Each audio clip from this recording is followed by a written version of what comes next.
official news and media portals of IBS Hyderabad. We would like to thank our commercial partner, IBS BIZNETIC, and would also like to introduce you to our sponsor, Cheers, a brand that aims at spreading joy and comfort with a cup of hot chocolate with organic cocoa as their mostly. They have been bringing joy to their customers from the table, using uncompromisingly high quality ingredients instead for the magic of cocoa has us going young. Team Newswire is humbled and honored to have the group as their refreshment partner. Second cruise partner is Calabria. A gift can be a joy when you receive them. A diary can help sort of your life. A mug can hold the me time you need. And the bag to carry today's life luggage with me.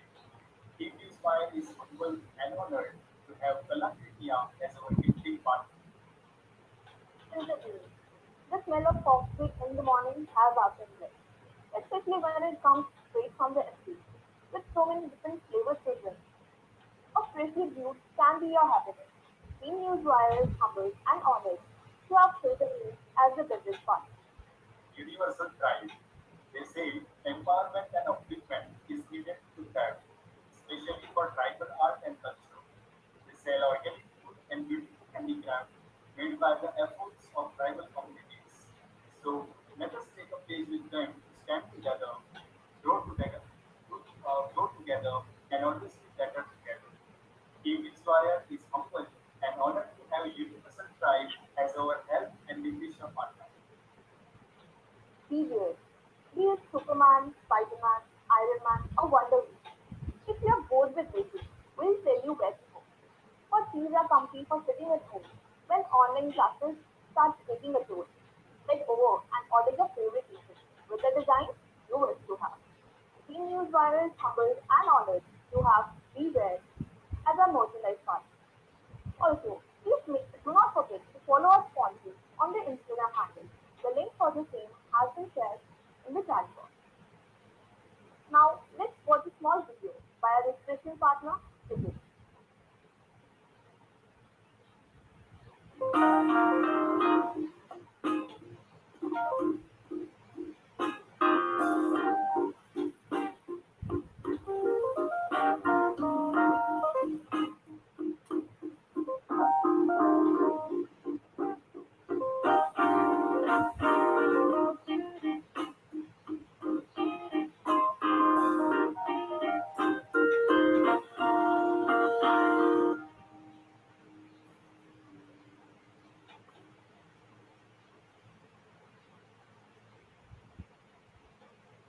We hope all of you have a great time. The topic for the conclave is digital transformation in the business world post-pandemic. We would like to extend our warmest welcome to Dean Academics of IBS Hyderabad, Dr. Shailajan Sir, Student Activity Coordinator, Professor Madhvi Garika Patna, Faculty Mentor of the Newswire, Dr. Asha Binidas ma'am, and we would also like to welcome all the faculty members and participants present here. Please follow the general instructions. Please keep your cameras on. Your mics should be on mute. You can put your queries in the chat box. Dear participants, a Google form will be provided shortly. Please fill it up. There will be a certificate, and I assure there are some surprises awaiting you. Now let us know about Team Newswire.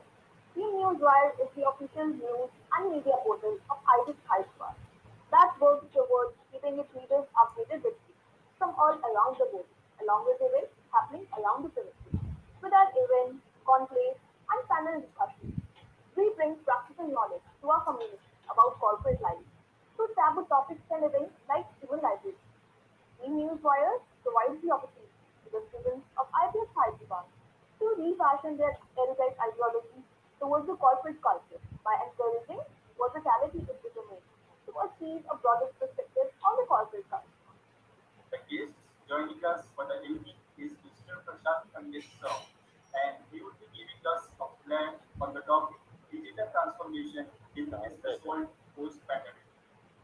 Let me welcome you, a strategic advisor and a board member of Automobile Lamborghini, executive director of Universal PLC, a leading manufacturer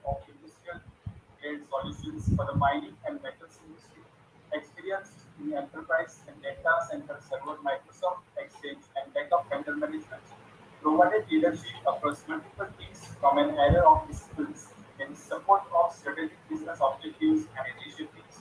Areas of expertise include IT strategy, planning, technical architecture design, project management, budgeting, and forecasting.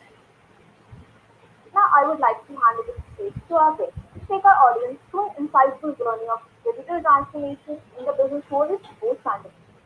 Over to you, sir.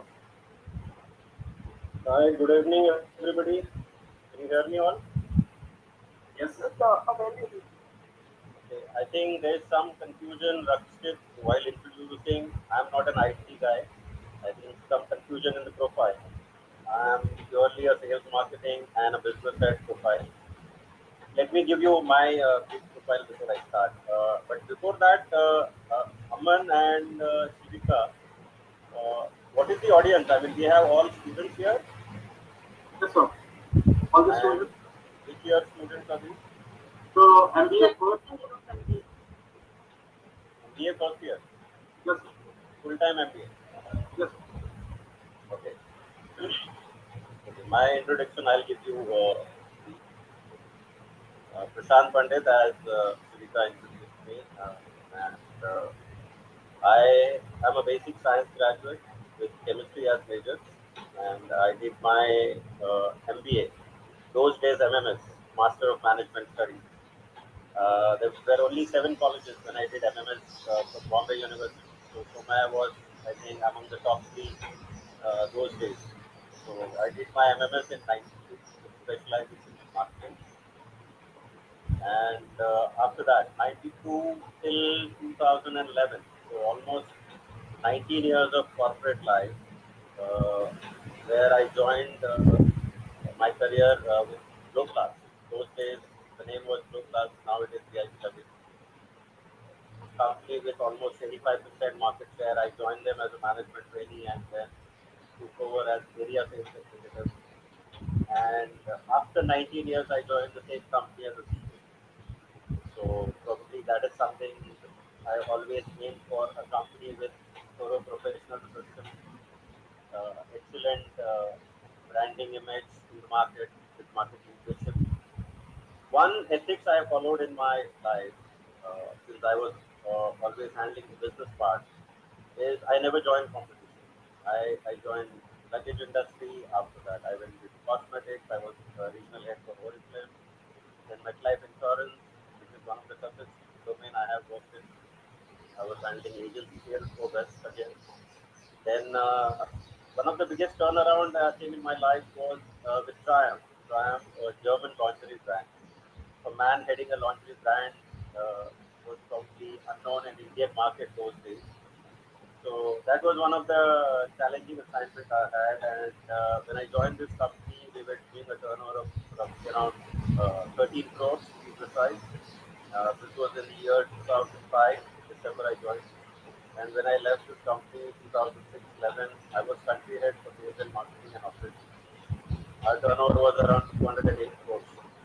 And we were market leaders across all domains. We talk about large format stores, we talk about mom and pop stores, e-commerce, even those days in 2011 when I left. So, era of opportunities that I got here, and a very good assignment where I could do a turnaround with full freedom and responsibility. Obviously, comes with authority. So, very challenging assignment. So after that, I was the CEO for VIP Luggage for a brief period. And then 2011, I started my entrepreneurial journey. And today, almost 10 years into it, we are investment bankers. We have funded around 36 projects via funders from US, Europe, and we are distributing 8 European brands in India and Middle East. We are also dealing in gold and diamond trade, and I'm very active on blockchain space. I'm advisory member for the Lamborghini. We are launching a Lamborghini coin beginning of next financial year, and I am also as a board member with Rico, which is India's biggest e-waste recycling company,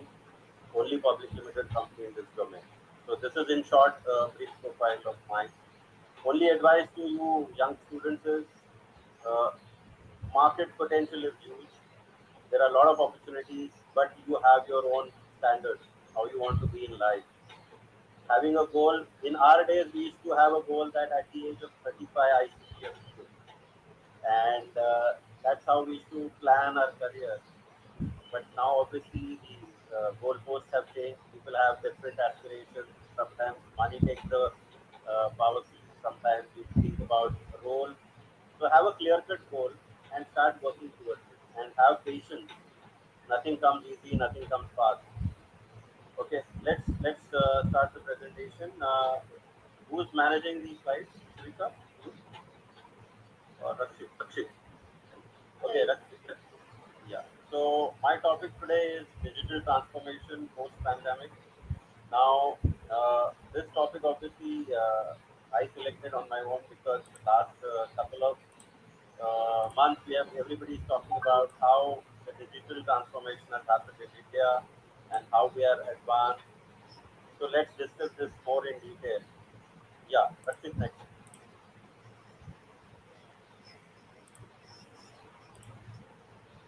Please go to the next slide. Now everybody is talking about a crisis. That yes, there is a crisis which has come since March 2020. But there is one good quote of Mr. Kennedy, who was the ex-president of US, in one of his speeches in 1959. What he had said is the word crisis is a Chinese language. It's a combination of danger and opportunity. So whenever there is a danger, there is an opportunity. Now, if you correlate these two things, what has come out of this pandemic? If you have heard, if you have noticed, if you are reading newspapers, Parley and Britannia probably posted their highest sales turnover during this pandemic. Are you guys aware about that? Yes. So there was a crisis where people are stuck at home, but at the same time, it was turned into an opportunity for a company like Britannia or a Parley, who obviously otherwise in a normal situation would have taken 2 months to reach that kind of a turnover, which they did in the month of April 2020. So it was a huge opportunity, but it didn't come easy for them. Probably what the Britannia team, since I worked with Bombay Dyeing before, Britannia is part of Bombay Dyeing. So I can tell you, I had an interaction with the senior management, and the moment March 22nd, India went into lockdown, the first thing that the Britannia management did, they took a board meeting and they discussed. Now this is an opportunity. How do we cope up with this opportunity? So first thing is that we have to ensure that the production that we have in place at this moment ready, because even the production plants were shut. So whatever is stock ready with us, we have to make sure that there is a proper enough logistics to reach out to the outlets. Because after first week, government allowed the grocery stores to open for 2 hours, 3 hours. That's the window started all India. So they focused purely on the logistics part. They understood that yes, now since people are obviously nobody was expecting that the lockdown will go for a year and so they were thinking about at least 2 months. So from that angle, they ensure that logistics is tightened up so that every nook and corner in India gets the stock in place. But once you have stock there, and people bought left and right, biscuits and snacks, cakes, everything, because everybody was in a crazy this that time that stock will not be available, and it was in fact after a week or two, some of the biscuits, the prominent biscuits were not available. It was out of stock. So this quote in a nutshell talks about it. There is a danger, there is crisis, but how you come out of it as a CEO or as a business head is that you have to look out for an opportunity. The way these companies tighten up their logistics to make sure that the products are available, every business head or every marketing person, as and when you will get into that role, you guys have things in your mind. You don't need to panic. The moment there is a crisis, there is an opportunity. Yeah, Rakshit, thank you. Now, as a topic, we are talking about the digital transformation. The moment lockdown started, there was a digital tsunami in a positive way. Have you ever thought about buying a bread or milk with Paytm before, it would have never happened because Kirana stores were not ready for Paytm. Because normally, how the Kirana store operates, 100% of his business in cash, and obviously he hardly pays any tax on that. So the moment the tsunami happened, everybody was looking for contactless transactions. Now, how the contactless transaction will happen? Is Paytm was the first one of the first payment options people thought of. So you could see that in the beginning of April or probably end of April, every grocery store, even a panwala store, has this Paytm number posted on their cash counter, and people were just paying them by cash counter by Paytm straight away. A bread you are buying for 40 rupees, you are paying by Paytm. So all that would have never been possible if this crisis would have not come. So as I said, again go back to the first quote, every crisis brings an opportunity. So for a payment gateway, this was a big opportunity. Paytm, obviously the stocks have gone smoothly. So digital tsunami, probably the transformation that has happened in the last 1.5 years would have probably not happened in the next 5 years if this pandemic was not there. So to look at the positive side, this was a tsunami in a big sense. Yeah, Rakshit, next.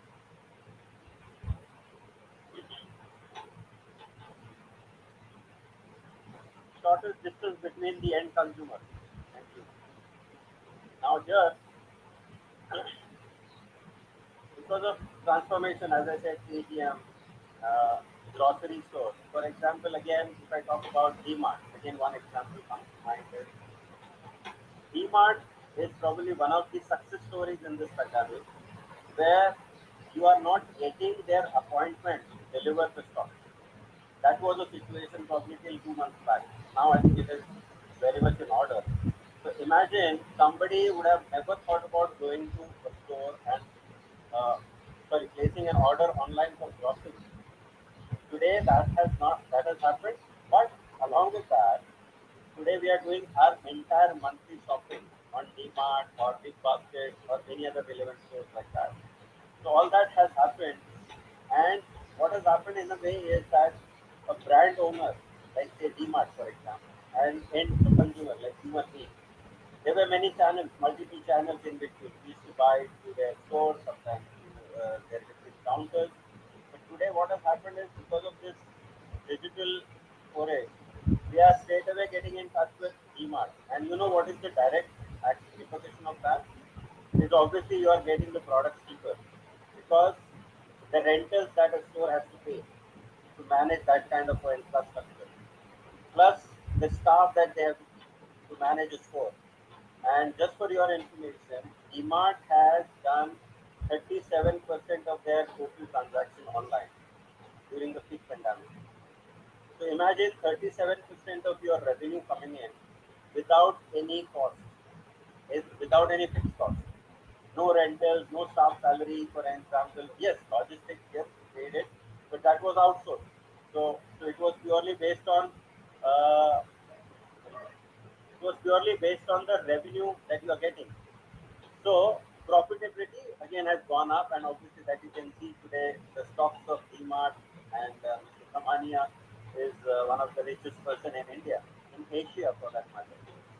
So this is where probably again one advantage that digital foray has brought into it, where end consumer is today directly talking to a store like DMart. Obviously there were complaints, there were grievances, which again was handled really well, I would say, from all the FMCGs and online stores. You talk about Amazon, Flipkart, all of them have done a really good job. Yeah, Rakshit, next.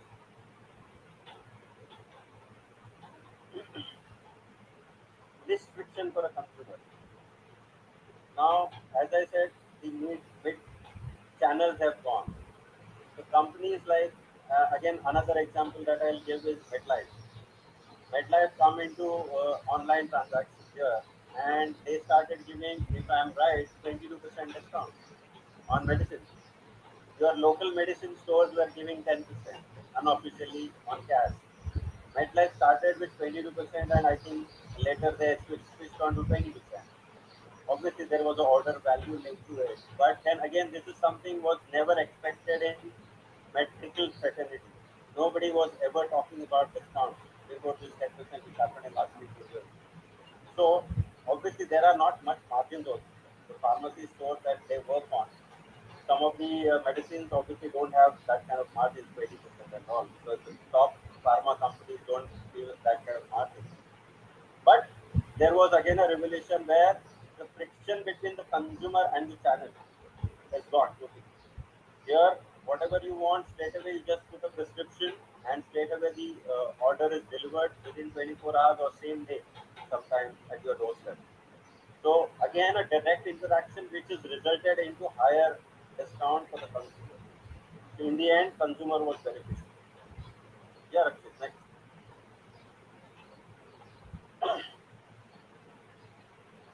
Contactless world. Aspects of contact can be avoided. This is something what we have heard. Now, one of the review-based shopping. When you do shopping, you know, there are always e-commerce specifically was working on different reviews. And if you have heard of, like, I'll give you a background. E-commerce actually in India, as you know, started in '99 when Rediff was one of the big players and they were doing e-commerce activities those days. But obviously that .com bubble, I was also part of it. I was one of the founders of SavingsForever.com those days. It was again an e-com portal which we managed for almost 26 months without venture funding. But later on we had to wind up because obviously it was not sustainable model. And those days it was too early to have the e-commerce portal where apparels and all people were not buying it all on e-commerce. So from those days, now you come to this day where because of compulsion or whatever reason, we have reached a situation where contacts started avoiding and you are in fact forced to avoid contacts. You are scared to go to a store and buy. Either you are calling on a phone or you are straight away ordering on online. So probably that kind of change which has happened, again probably this would have taken another 10 years to happen because I was part of that .com burst. So I can tell you and vouch for that. To happen this kind of a change, it would have taken us 10 years. But thanks to Corona tsunami, we have reached that faster. So this is again one advantage I would highlight for that. Yeah, next, data. I mean, data is the new gold, as we talk about. I'm sure you guys are all net savvy, so you know how much of data Google captures and how they use that data. I don't need to spend more time on that because you are all tech savvy. I suppose. So today, data is the new gold. You talk about the data that every company is capturing. What they do with that data? They can use that data for any kind of information. Today, when you place an order for a pizza, everything is highlighted, everything is recorded. What is your choice? Are you ordering non-veg? What kind of pizza you are ordering? What size of pizza you are ordering? What kind of frequency you are ordering? So based on that, the same data can be used for any other non-veg restaurant if you are a non-veg eater. And then based on the frequency of order, the other restaurants can benefit out of that. So this data today, it is getting captured everywhere. And Geo, for example, is capturing so much of data and it is using it in different ways. Geo Fiber has launched, but you know with Geo Fiber, all other apps are coming as compliments. So you are getting it free, but there is a big picture behind it. Everybody is catching what you are watching. What is your pattern? How many hours you are spending on TV? And that data they will use it obviously for better future when they will start marketing your data. So today this is the biggest gold. This is probably the biggest platinum you talk about, and every company is going to use it for their own advantage. Next, please.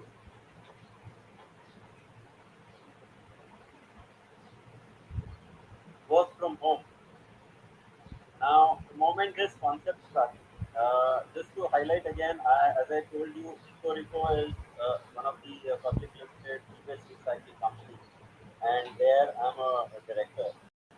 So when this from home started, obviously we had a huge stock of laptops. So immediately we started offering this to IT companies because work from home, people used to work with a desktop on their office, and then suddenly you have asked people to sit at home. So with some of the top banks, some of the top IT companies, we supplied almost 13,000 laptops which were used for work from home. And a company like Citibank, which manages security, which gives value to the security of data so much, but they changed their IT infrastructure in a way that people could work from home. So work from home probably the managers or the company corporate took a lot of time to adjust to it. Probably we were supplying these laptops till end of June. Then it started in March because companies were contemplating how long this work from home will go, whether this will end in 2 months, 3 months. But they probably took almost 1.5 months to decide what to do next. So till July end, we were supplying these laptops because suddenly company were uh, in a situation where they were thinking what to do because they can't allow the employee to take desktop to home in so many different locations. It was not viable logistically. So laptop on rent was the ideal option. But corporates took so much of time, but whereas consumers adopted very faster. As I said, even from 1st of April, I think this Paytm option started. People started because otherwise, if you take the notes, there was so much of scare at that point of time that people used to come back home and then again iron trace those notes so that corona infection don't come out of that. So I think corporates took a lot of time to adjust, but the consumers adjusted well and much in time. Yeah, Rakshit. Doctors online. You know, have you ever thought about that? Those days, no. Today, some of the family doctors, when they started, when they started advising, they realized that okay, now last 3 months our dispensary is over. There is no revenue coming in. So they started charging for the advising on phone or advising online. Otherwise, before that, what used to happen?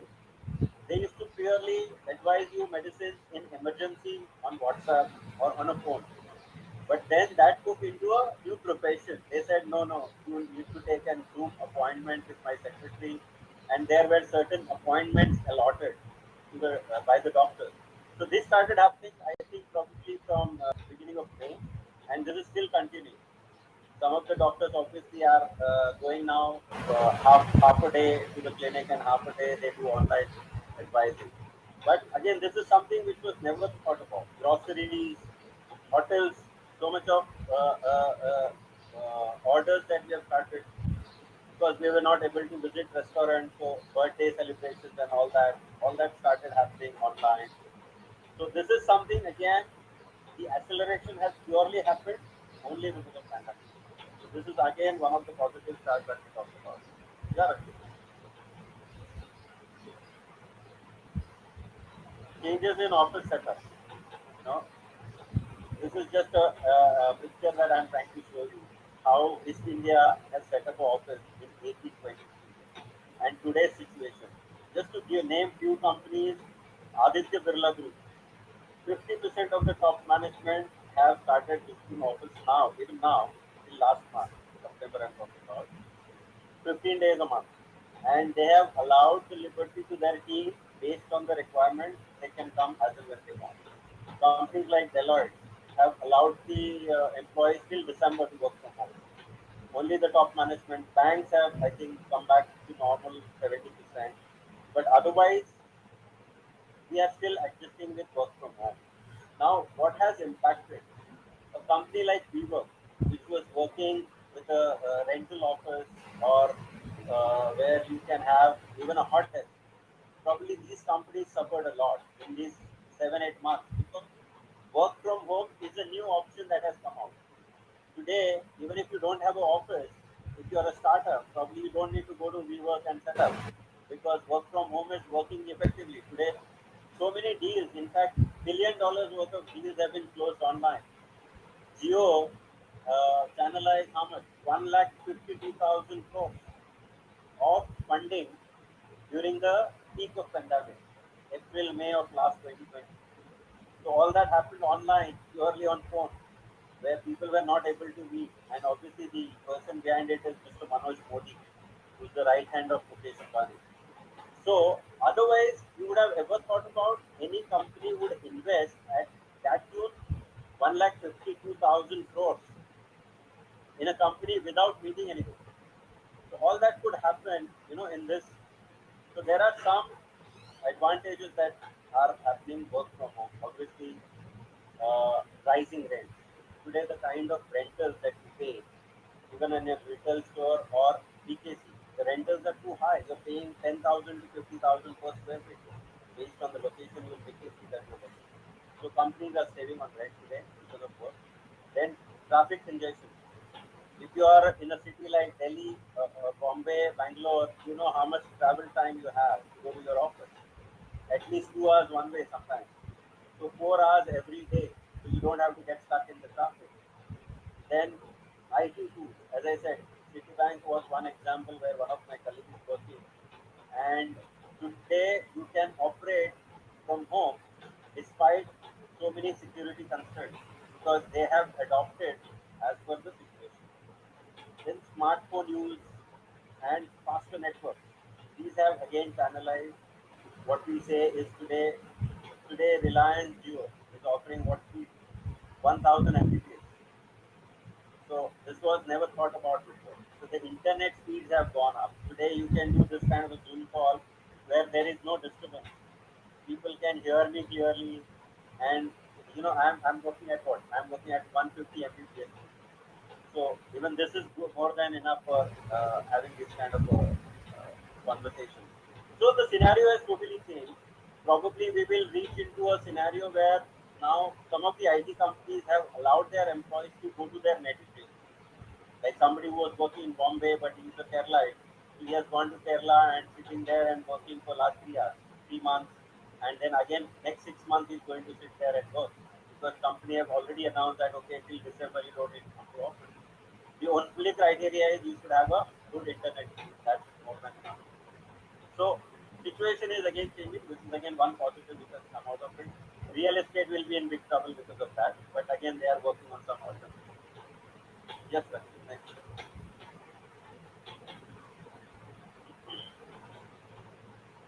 Then we talk about the time that we are spending. 46% of the COOs, there has been, okay, some of the data that I'm sharing with you is from McKinsey, Deloitte, and G Research. These are the companies where I've referred the data from, whichever I'm referring to. So, some of the data which has come out to us is 46% of the CXOs thinks work from home will continue till 22 end. So, another 1.5 years. So some of the companies have already announced that, like TCS, Deloitte, they are talking about December, but people are ready, infrastructure is ready, so that probably this will go until 22. Then 56% of employees today are happy with work from home because then you are able to manage multiple things. You are able to give more time to your child's education, personal attention. There has been a lot of time that has been spent today. Today I met one of my clients who is a promoter of a big apparel brand with a turnover of around 300 crores. And unfortunately, he lost his wife 6 months back. But because of pandemic, during her when she was not well, he could spend 6 months at a stretch at home with her. In a normal situation, that would have not happened. But this is probably he could spare that kind of time. So people have been able to give more time to their family. The other aspect of it is you would have ever thought about people will spend 2 hours, 3 hours a day on mobile or TV, watching Netflix, watching Amazon Prime, which was again unthinkable. Web series has created a new buzz. How many people were watching TV series before 2 years? Hardly anybody. Today, web series is anything. You are waiting every weekend. Okay, what is getting launched this week? And people are watching addictively 10 parts, 12 parts. People have seen watching till 4 o'clock and finishing the entire episode, entire series in one sitting. Because They are creating so much of excitement. Good actors are working on it. Nice story, and so all these things. So Netflix, you talk about Amazon Prime.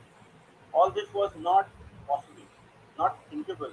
People didn't have that kind of time to spare. But today, times have changed. On the contrary, what happened to Times of India? A brand which probably people thought, is market leader and there is no competition. They were leader in almost every market they entered. Today they are struggling and they are telling people to please read newspapers. They are doing a digital campaign for that because people are not purchasing newspaper because of the infection issue. And today the newspaper size has gone down from whatever 40 pages to I think 24 pages, which was 12 pages I think till 2 months back. So their advertising revenues have dipped. Similar things has happened to out of home media. Hoardings. How many hoardings you have seen before last 3 months? So this revenue also was shrinking. So everything was getting on digital. People were preferring probably 10% or 20% of your spend was on digital before pandemic. Today that spend has come down to come up to almost 50-60%. In some brand cases, in fact, it is 90%. If I consider OTT also as digital, then 90% of their advertising spend has come down. So that is a big transformation which we are seeing. Just Rakshit, next. This is some numbers again from McKinsey. What is the media shift? 502 million smartphones today. Smartphones is obviously somebody who has access to the multimedia. So you have 502 million people. I think you must have seen even when you cross, if you go enter into area like Dharavi also, today you will see people with smartphone watching some kind of a movie or a series online. Why this has happened? Obviously, because courtesy Geo, which has given so cheap internet, and then the other apps which are available to people. So this is something which again a media shift. When you have so much of network, OTT watching, when you have so much of digital media, people are watching YouTube, Facebook, everything live today. So obviously the advertisers have shifted from offline to online. 3 hours 41 minutes spent on an average per day per device. I mean, this is too high. 2 years back, if somebody would have said that somebody will watch digital media for this kind of a period, was unthinkable. Today, people are literally glued to mobiles and OTT platforms. So this is again a big shift which has happened. Sharper targeting content. Because of the data, you know exactly whom to capture, what to capture. So the moment you watch a YouTube video or you watch Facebook, you will see advertising which is really fitting into your requirement, where you are the target audience. So everything is very much targeted and real-time ad placement. So you are not seeing something which is of no use to you. Everything that you see is actually, for example, if I go and find out on Amazon about a chair, office chair that I want to purchase, and then after that you go to any website, you go to Facebook, you go to any other website, Hotmail, you will see some kind of a banner talking about chairs. This is again SEO, what we are working on. So the data is captured by somebody and it is sold to somebody. So because of that, the data which is relevant to them, we see that again and again. So that it is bombarded. Next 3 days, you will see a lot of ads about chairs, where the chairs are available, where is the discount. So this kind of high-tech advertising, which is very focused, is the new gift here. Next. Some data which I would like to share here. Now here you see on the left side how a common man, how an Indian used to spend on investment, savings, loan payments, and monthly expenses on these four heads. Now you count this as 100. At a stroke of 100, what was his spend on this? Monthly expenses pre-COVID was 36, which is gone to COVID time 39. Loan payments 19 has gone to 18 because obviously your spend has gone down, so the new loans that you are taking are lesser. Savings have gone up to an extent because your other peripheral activities stop, going to a dish, going to a restaurant, and all that. Investments have again pre-COVID, post-COVID. Here you will see there is a dip. Now again you see here in three income group, low income group, mid income group, and high income. If you see overall monthly expenses, obviously high income group doesn't matter much, so that was irrelevant for them. But their savings have gone up. In case of high income, their investments have gone up because there are a lot of expenses they save. Whereas mid income group, the monthly expenses are almost same. Like if you see the change that you talk about pre-COVID and post-COVID, 36 to 39.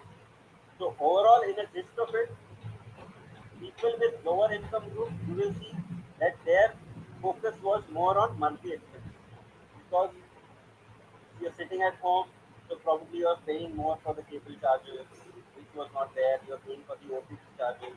Whereas for higher income group, there was not much of impact. Yeah, next please.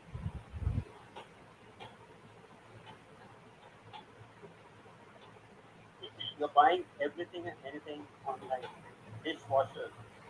I think the biggest thing was cleaning robots, which was again a big thing because the moment husband started grooming the house, the realization of a robo came to the mind immediately because obviously nobody wanted to do that. So the dishwashers and floor cleaning robots were one of the biggest attractions those days, and April to August, these were the highest number of items sold on Amazon and Flipkart. Next, please. Online education. Nobody would have thought this kind of a search. You know how much Baidu and upgrade valuation today? Multi-billion dollars. Baidu almost $3.5 billion. Upgrade, which is again promoted by Ronnie Screwwala, has gone multifold. I think the last valuation was $1.5 billion. The kind of funding they are getting, the kind of response they are getting from the consumers. Why all this happened? In a normal situation, this would have never happened.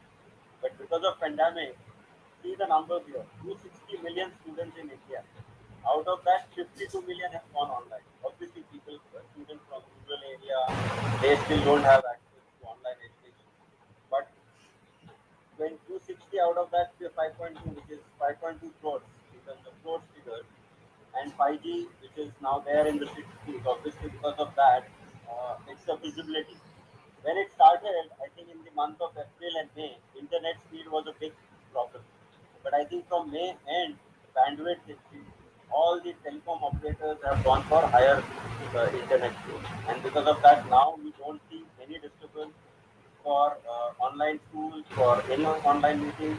So this is again a big plus, again a crisis versus opportunity which has come up because of this pandemic. Next.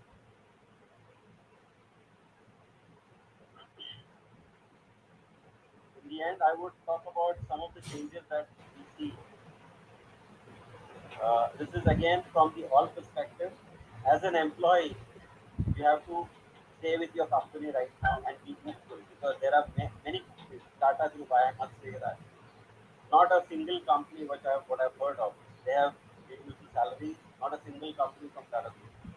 They have paid all their employees on time, and despite some people who are not able to work from home, even those people have got salary. So big salute to the Tata Group. So we have to be really respectful. Companies which have understood the need of the employee and supported. Everybody haven't done that, but still, there's a big salute to such companies. Innovation with speed. Company has adopted to that. Some companies, like as I told you earlier, DHL. Now they've evaluated that okay, rather than giving a laptop on rent, again configuration. So this is one company which has allowed the employees to take the desktop to home. So they organize it logistically. घर का office का desktop उठा के घर पे भेज and people are working from home practice. Plus, some of the companies have shifted the chairs, tables also. So, companies did their best. Investment in advertising shifted to digital. Investment in innovation, health is the major priority where every company is talking about their vaccination. People are promoting that okay, their employees should take vaccination. Some companies have even borne the cost of that. price increase in today's scenario is a big challenge for a corporate because your challenge is to sustain. So how you increase your profitability, there are other operational issues that you have to take. Price drop doesn't lead to business growth, certainly not profit, which is the biggest mantra I think from the Chanakya days, which is still continuing. So people are adopting to that, but some businesses obviously for survival, even they have done that. Yes, next. So in a nutshell, I have tried to cover the pandemic impact on a consumer, on a corporate, and on a normal Indian. How it will impact in different ways. So now I'm open for questions and answers. Uh, how you want to do that, Suvika? You will Uh, read. yes, sir. Now, as we looking for the questions, participants can put up their questions in the chat box. First of all, thank you so much, sir, for enlightening us about the digital transformation it is this point post-pandemic. We really learned a lot from the lecture. So now we are waiting for questions. Also, we received few of the questions earlier from participants. So, first question goes as how the positioning, targeting, and branding change during and post pandemic. See, as the audience has changed, now for example, when suddenly, if I am a Colgate, my audience still is the same, but what is that they are watching today? They are watching more of OTT. They are watching more of Facebook, YouTube. So my positioning is still same.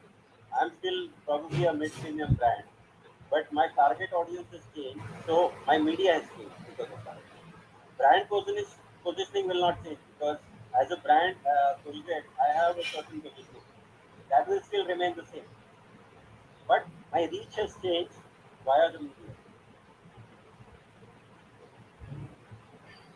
So the next question is that what are the effects of social media in predicting references of industries? I couldn't hear the lateral part. Impact of social media on Now, in framing the references of industries. references of industry. Yes. Today it is more referral marketing than it was before pandemic because today it is more of an interaction which is happening online. So people like to see more of reviews. Like when you are buying something on Amazon, when you are forced to buy, you are going by the reference. What is the reference if it is not a well-known brand?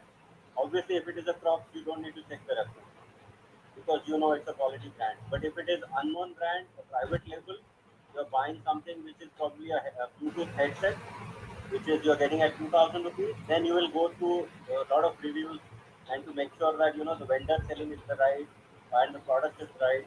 So yes, reference We वहाँ दवाई देती रहना.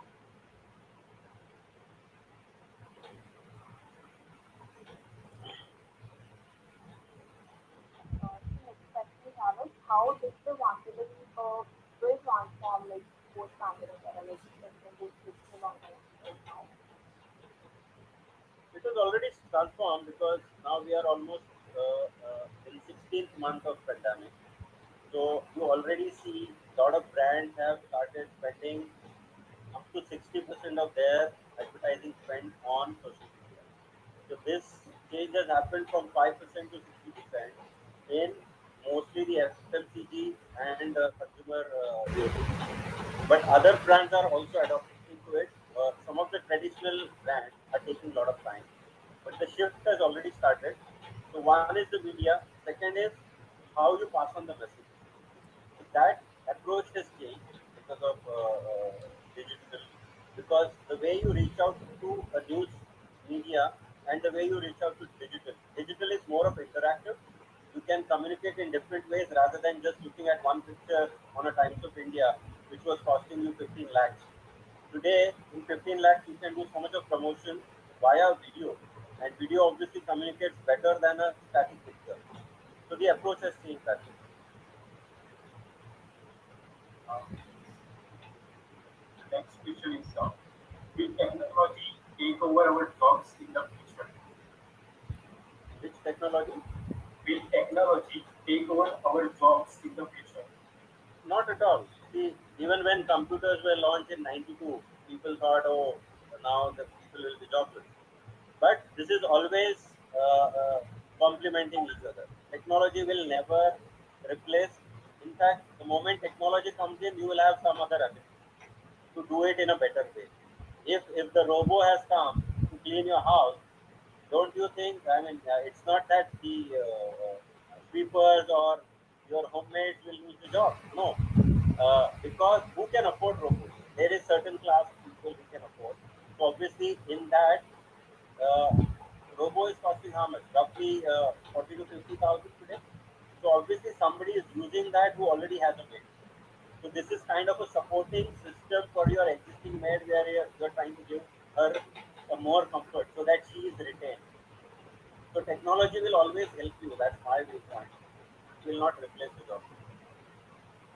So one more question here is, do you think any career without the idea of data and data related tools would be here in the near future? Without data, why not? Data is the gold or the oil today. But that doesn't mean everybody has to work on data. Data probably will help you in analyzing different trends. But to use those trends, obviously you need all other functions as well. Data gives you something which is ready-made available for you. Like you are a restaurant owner, you have all the data in your hand.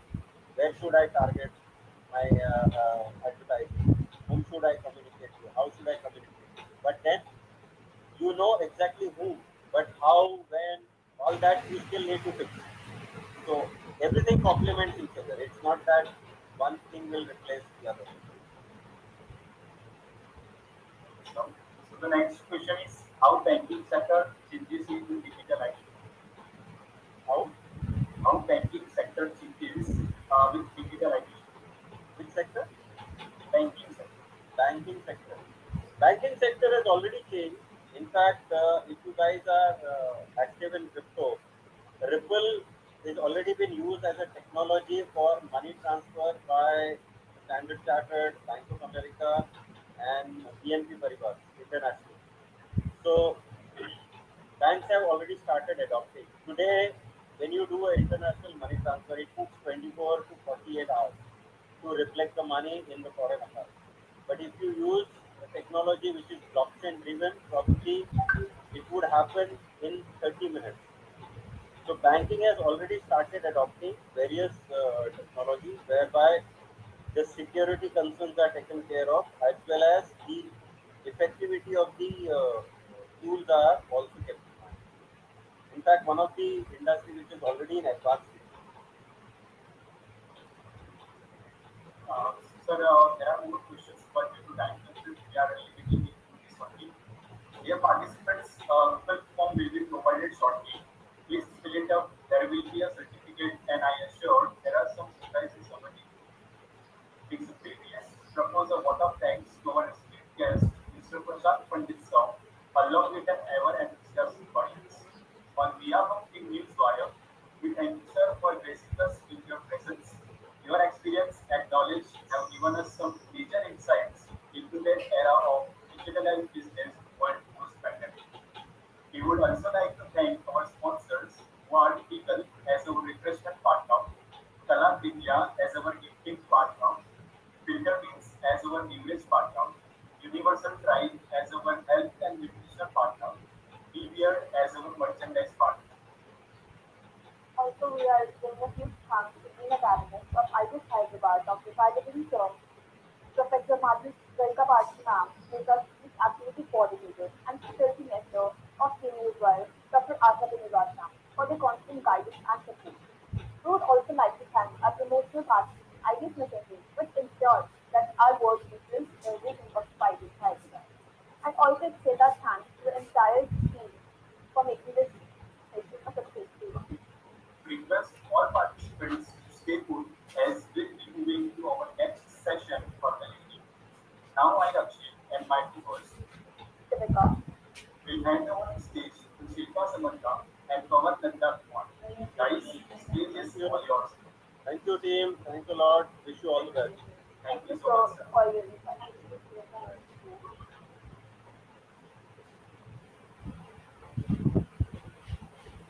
Good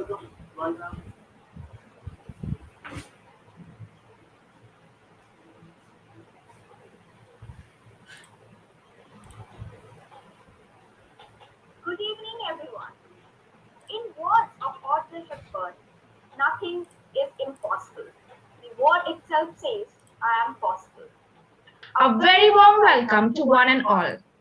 Today I, Shilpa Samanta, along with my co-host Pawan Nanda, welcome you to BIZNETIC 1.0 East Optimum, a business conclave by Team Newswire, the official news and media portal of IBS Hyderabad. We hope you cherish today's conclave session. The topic of today's conclave is Be Limitless, Be a Possibilitarian. We would like to express our sincere gratitude and welcome our today's guest, Gauri Das ma'am, for taking her precious time for us.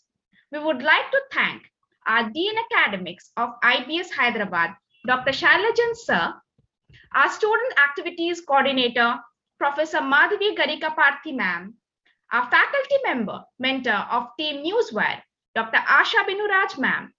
Last but not the least, we welcome all our participants who have joined with us today.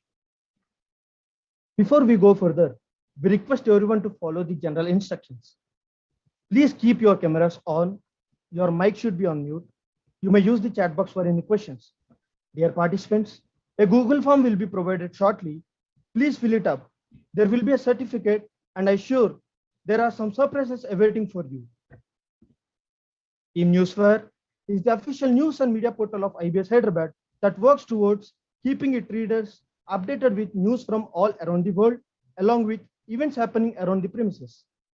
With our events, conclaves, and panel discussions, we bring practical knowledge to our community about corporate lives through taboo topics at events like human libraries. Team Newswire provides the opportunity to the students of IBS Hyderabad to revamp that erudite ideologies towards the corporate world by encouraging versatility in its domains to achieve a broader perspective of the corporate culture and what is happening around the world.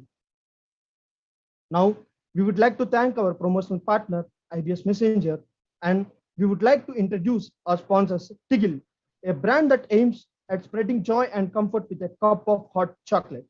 With organic cocoa as their motto, they have been bringing joy to their customers from the get-go. Using uncompromisingly high-quality ingredients is the key, for the magic of cocoa has us going yummy. Team Newswire is humbled and honored to have Tigil as our refreshment partner. Our next sponsor is Kalakritya. A gift can be a joy when you receive them, a diary to help sort your life, a mug to hold the me time you need, and a bag to carry the day's baggage you bring. Team Newswire is humbled and honored to have Kalakritya as our gifting partner. And our next partner is Filter Beans. The smell of coffee in the morning has us in bliss, especially when it comes straight away from estates with so many different flavors. Of course, a freshly brewed can be your happiness. Team Newswire is humbled and honored to have Filter Beans as our beverage partner. Our next sponsor is Universal Tribe. They say empowerment and upliftment is needed to thrive, especially for tribal art and culture. They sell organic food and beautiful handicrafts made by the efforts of tribal communities. So let us take a pledge with them to stand together, grow together, and always be better together. Team Newswire is humbled and honored to have Universal Tribe as our health and nutrition partner. And our next sponsor is Be Weird. Be it Superman, Spider-Man, Iron Man, and Wonder Woman. If you are bored with basics, and we will tell you where to go. For teas comfy for sitting at home when online classes start taking a toll. Head over and order your favorite t-shirt with a design you so wish to have. Team Newswire is humbled and honored to have Be Weird as our merchandise partner. Now, let's watch a video by our refreshment partner, Tigil.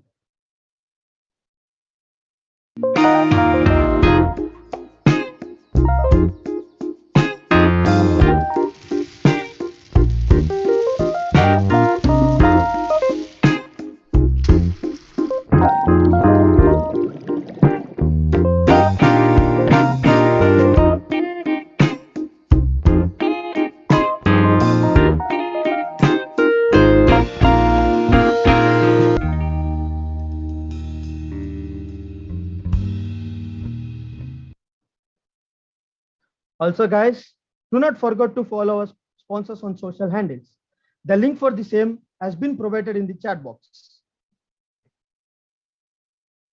Our honorable guest, Gauri Das ma'am, is the Vice President and Head HR at India Factoring and Finance Solutions Private Limited, an export factoring leader in the Indian market.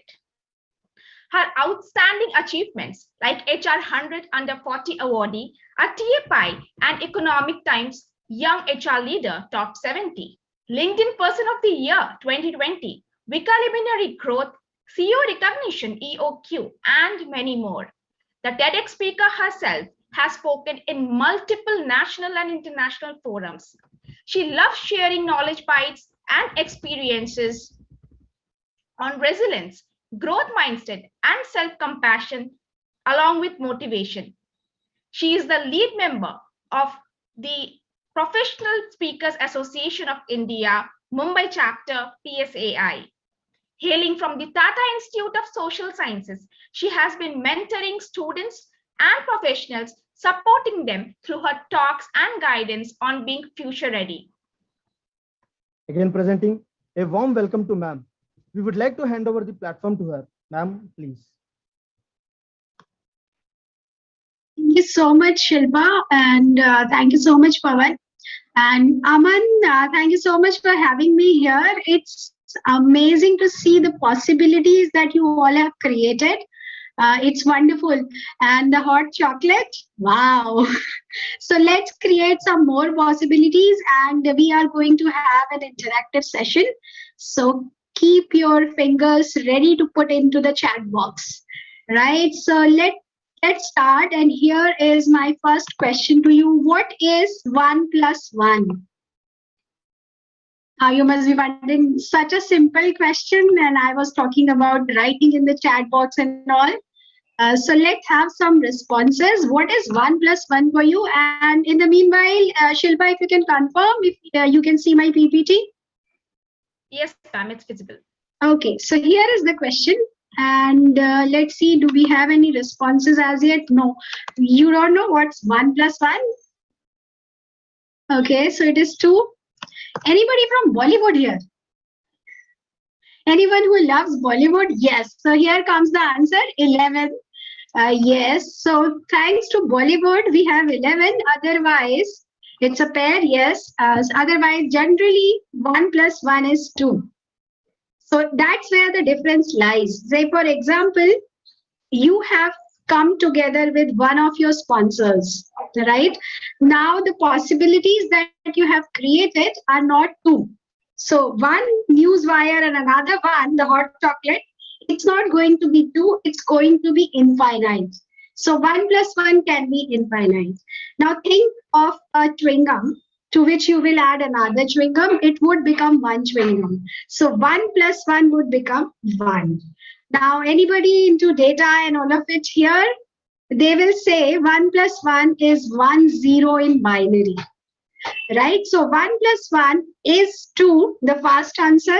It is 11 thanks to Bollywood, but it can be 1, it can be 1 0, it can be infinite, and it can be 3 for this kid whose teacher taught him additions and told him 1 plus 1 is 2. When she asked back, what if you have 1 banana and I give you another banana, how many bananas will you have? And he says it's 2. But when she asked him, what if I give you 1 more apple? You already have 1 apple. He said the answer is 3 because he already had 1 apple in the bag. So 1 plus 1 can be 3 also. So 1 plus 1 can be anything. And this can be is possibilitarian. How do we think at life? Do we think that it is only whatever we know, whatever is possible, or there are unlimited possibilities? So here is an experiment which was done very long ago on the poor frog. Many experiments on frog, right? And if anyone of you comes from biology stream, you would have dissected also frogs. Anyone here? Please say frog in the chat box. So this experiment of frog taught us that frog can only see few things. Change in illumination, if there's any change of contrast or objects in motion, these are the only things that a frog can see. It does not know whether it is sunset or sunrise. It doesn't know its mother's face, right? Yet it survives very well. Yet it can find its food, and yet it can save itself from attack. So defending itself and eating is all that it can do, despite not knowing whether it is sunset or sunrise. Don't you think even human eyes become like that? We also start looking at whatever is within the horizon. We don't look at much more. We don't look at more and more possibilities. Now take my case. I was an extreme introvert child. If there is a guest at home, I would just hide behind my mom's sari and I would not come out. In school, nobody knew me. I studied in a small village and we did not have any opportunities the way you all have and the way kids have these days. And for me, the added thing was that I was extremely shy, thinking that people are judging me. I'm not good enough and I cannot do anything much. And I did not know English. So that was an added challenge, and all that made me create limitations for myself. And what resulted? I was not able to even say yes, madam, to the roll call of my teacher. I was just raise my hands because I used to think even that yes, madam would be judged. I will be shameful speaking even yes, madam. That's how we become a frog. We only see, and I was eating, I was surviving, I was studying, I was in second most ranked college for engineering. I was doing things, but there were so many limitations. And that's what life tells us, that do we become a frog or we become a global speaker? So the mantra for me has been SAY, say. It's very simple. S is for self-leadership. Now, what is self-leadership? As Peter Drucker says, we are chief, captain, and CEO of our own lives. If we do not work on our own lives, nobody else is going to do it. If you agree with this, put yes in the chat box. Superb. So Harita agrees, and okay, so many of you agree. Thank you so much. And I'm so glad to note that you believe in self-leadership. So I strongly believe that we are not born with a manual, but if there was one, first chapter would be on self-leadership, because before leading others, we have to lead ourselves. Like I shared my own story. If I could not motivate myself, I could not do things for myself, how do I think of leading a team, or how do I think of leading others? And all of you are future managers who will be having both machines and human being in their teams, right? So you have to know both the skills, the technical one, the human side of it as well. And that's where self-leadership is first thing that you need to learn. Now, what is self-leadership all about? The first thing is self-awareness. Now, here's another question. How many of you think that you are self-aware? Say yes or no in the chat box. If you think you are self-aware, say yes. Okay, so we got one response from Shilpa who says yes. Gaurav says yes, partially, no, yes, yes, yes. Okay, keep them coming. Yes, yes. Abhijit says yes. Okay, thank you so much. So the responses are like 90% of us say that we know ourselves well. Few of us not sure, and rest is no. There was a survey from Harvard University on the same question. Do you have self-awareness? The result was, again, same thing. 85 to 90% people said that they are self-aware. But the fact was, only 10 to 15% people are actually self-aware. And rest of us just think that we are self-aware, but we are not. Now, this happened with me also. I also used to think I am fully self-aware. But few years ago, I started an exercise of feedback. and I involved my family, my team, everyone in there. The first feedback, the first 25 feedback that I took, many of them shook me because I did not know how do I show up. I did not know how am I behaving with others, and I was thinking something for myself. And I was like, how can I do this to myself? Until I read about this survey that 90% people think they are self-aware, but they are actually not. Only 10 to 15% are actually self-aware. Right? So now you know people are not self-aware, but tomorrow you don't have to go to college and tell your professor that you are not self-aware, because the same research also says that 70% people try to make others self-aware, but only 30% of such attempts are successful.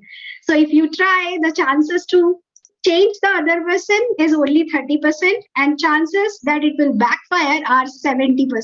So be careful if you try to change somebody and try to bring in that self-awareness. Now we know self-awareness is what we have to learn. How do we do it? I told you about feedback. What is self-awareness? It is about knowing our weakness, our strength, our areas of improvement. How do we show up in a certain situation? So, for example, there are people who would not be able to read the room. They talk to a 7 years old, same as they talk to 70 years old. There are people in the team who will take away all the credit and they will not even know that they have done it. I'm sure you have connected with one such person. So we have to identify this, and those blind spots, we have to seek feedback from others. Another thing is reflection. Whenever we do something, any task, we go for an examination, we have to look back and understand whether we put in all the efforts or not, or what went well. Focus on your strengths also, because most of the times when we look at our report card, the first place is where I did not do well. We have to start looking at where did I do well, because our strengths must be leveraged.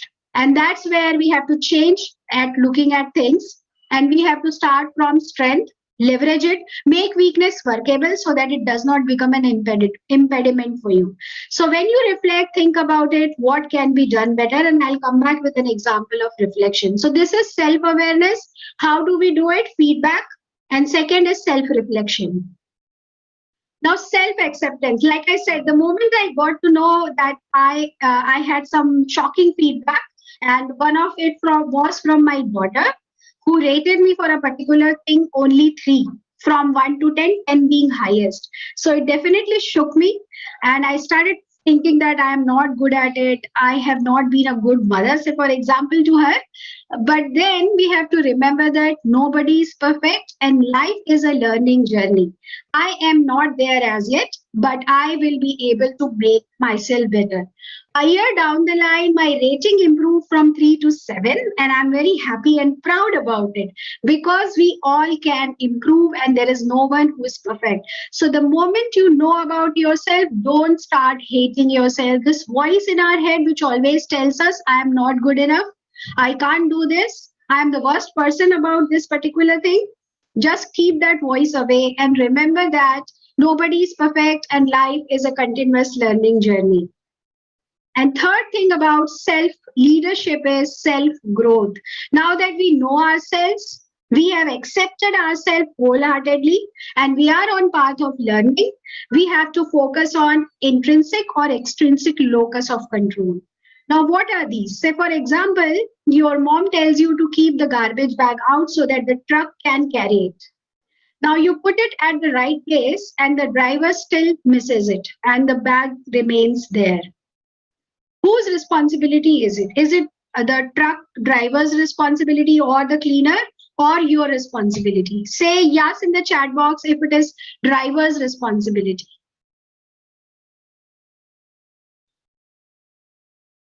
I'll repeat, you kept that garbage bag outside at the right place, but it was still not picked up. Whose responsibility is it? Is it your responsibility or truck driver's responsibility? If it is truck driver, you have to say yes. Okay, perfect. So yes, absolutely. And that is, thank you so much. There's someone who says, no, we will, you can look at the other example also, and then you might change it. So this is, you kept the thing at the right place, you followed the procedure, and it was still not picked up. You can't do anything beyond it. But some of us think that there is something else, and we may come to it after the session. In second scenario, you were asked to keep the baggage, the bag, but you kept it at the wrong place and it was not picked up. Now it is totally your responsibility, right? So when it is beyond our control, it is called as extrinsic locus of control. And when it is within our control, it is called as intrinsic locus of control in psychology. If we focus on intrinsic locus of control and we look at the world like some of our friends are, we get to know that we decide our own destiny. We keep learning, we connect with mentors, we network, and we continuously learn. And that's the path to self growth. The moment we think about it, that we don't have things under our control, we become dependent on others. We become a victim. And we think this did not happen in my life because these circumstances were not good. This person did not support me. And our growth stops. So self growth is all about taking actions for ourselves, having that focus of control that things are internal. But at the same time, remember that 100% things are not under our control, and where to stop, where to rethink is also important. It is also emotional intelligence. So this is about self leadership, which is self awareness, self acceptance, and self growth. That is say, S from say. Now let's move on to A. A is accepting new mental models. Now, what are mental models? Mental models are the things through which we understand the world. A very simple example for all of you, it can be a demand supply situation, right? So when we know when there is high demand and supply is lesser, and we faced it in COVID, the cost will increase. And if it is opposite, then the cost will decrease. So that's a small construct through which we understand the world. Now, say for example, there is a saying in English and it's a joke. The few people are standing together, and there is a chicken who crossed the road. So chicken was on this side and it moved to the other side. Now they ask each other, these are all intellectual people. There is Newton there, there's a psychologist there, there's a neuroscientist there, and they ask each other, why did chicken cross the road? So this Newton says it's third law of motion. Chicken was in motion, and that's why it crossed the road. They ask neuroscientists. He says that there are neurons in our brains, and they always fire. When they fire, the action is triggered. So chicken crossed the road. They asked a motivational speaker, why did chicken cross the road? And the speaker said it needed motivation. There was someone across the road who needed motivation, and that's why chicken crossed the road. So all of us look at the world through our own constructs, through whatever we know. We all know today there are so many things. There's information overload, but there are lot many things which we may not know. So what is the solution? The solution is to know much more. And how? Diversity of thoughts. Whenever you are thinking about something, have a diverse group. Now, diversity is not only about gender. It is also about what sort of political belief you have. Where do you come from? Say, for example, I went to Assam and I stayed there for quite some time. And I realized that the day starts there at 4:30 a.m. and the market closes at 7 p.m. So when I would be back from my office, around 6:30, market would be about to close. So that was a new world for me. It was a diverse thought for me that even this is possible. First day when I went there, I woke up in the morning at 5 o'clock and I thought it might be 9 o'clock. It was so sunny and it was 5 o'clock in the morning. So diversity of thought in terms of social status, in terms of different states, different culture, different political belief, different values, bring people together. Do not hang out only with people who are like you, because you will not be able to open up your thought process.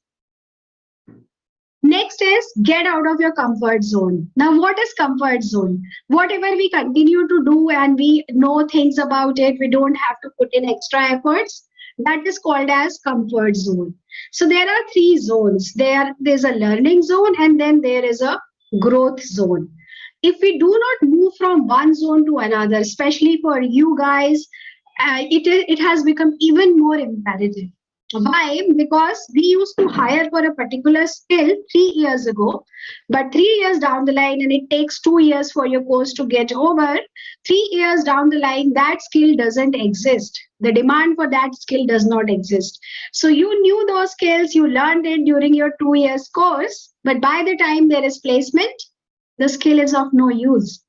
So since things are changing this quickly, you have to always be on your toes. The thought process that I don't have to learn after I am out of my college is totally outdated. It does not serve any purpose and you have to leave it. There are people who are spending around ₹1,00,000 every year on their professional development at the age of 65. And they are the ones who continuously grow out of their comfort zone and they are a very well-known name in their industry. For example, if you take my example also, after college, learning does not stop. I did my psychology master's when I had 13 years of experience. Few months ago, I did my design thinking certification. Every now and then, we have to continuously learn because things are changing at a very high pace. And finally, the most important thing is unlearning. What is example of unlearning? Say manual car and automatic car. We used to have manual car, but when I learned automatic car, I had to unlearn those things. Otherwise, that had become a challenge for me to learn the new system. Can anyone share an example of unlearning and learning forward? Unlearning?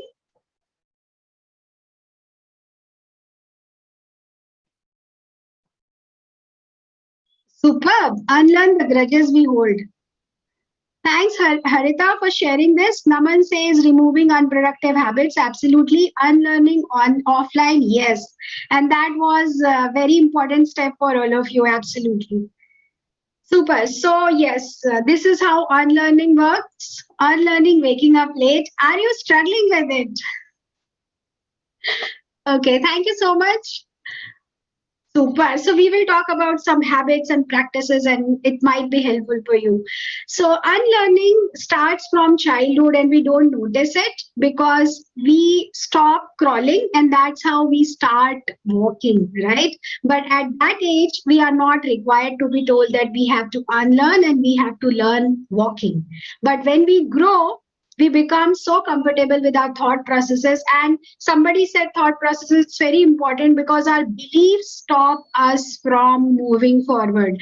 Unless you start picking up new beliefs and your values also change, you will stick to the old thought process, old school thinking, and you would not be able to move forward. There are so many people who went out of business when online hit us, because they were unable to move from classroom to online. My own daughter, it took her around 4 or 5 months to unlearn and learn this new system.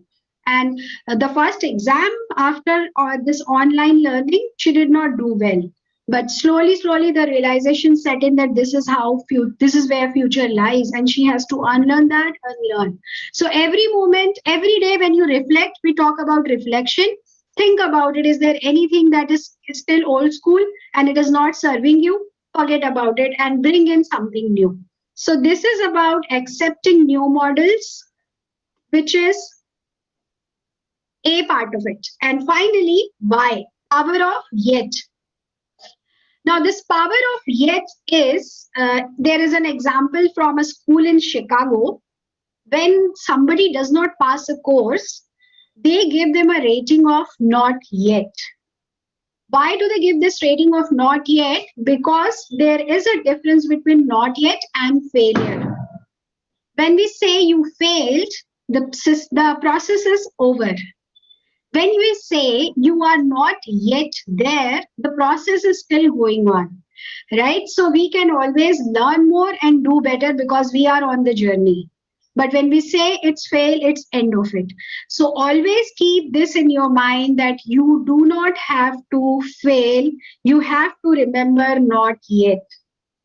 Okay, and there is a lot of scientific research on this that talent is not limited. If you look at some of the drawings of great painters, when they were child, you will realize that they were not exceedingly well when they were kids. But as they started practicing more and more and more, they became what they became towards end of it. So talent is not limited. Anyone can achieve anything, provided we are able to do deliberate practice. And what is it? We will come to it. But for now, we have to understand that, say, for example, somebody would say, I did not participate in that race, otherwise I would have won. While within ourselves, we know that we wouldn't have reached more than being first or second towards end of it, but we would still think in our mind because we don't want to accept failures. And why don't we accept failures? Can somebody tell me some reasons why we don't want to accept failures? What stops us from accepting failures?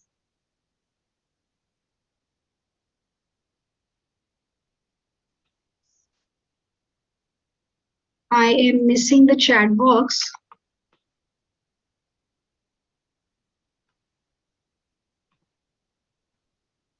Fear of losing, yes, it makes us feel we are less. Okay, absolutely, because society considers as a failure our subconscious thought of winning it. Absolutely. So all of you are absolutely right. And that is why we do not accept failures and we want to win all the time.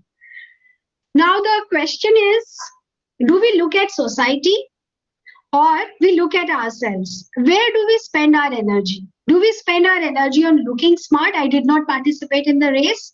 Or I take part, I get some more learnings. And that differentiates the fixed mindset and growth mindset. If I have a growth mindset, I will continuously learn. Failures for me are part of my life. Say, for example, during my introduction, it was mentioned that I won this award and few more awards.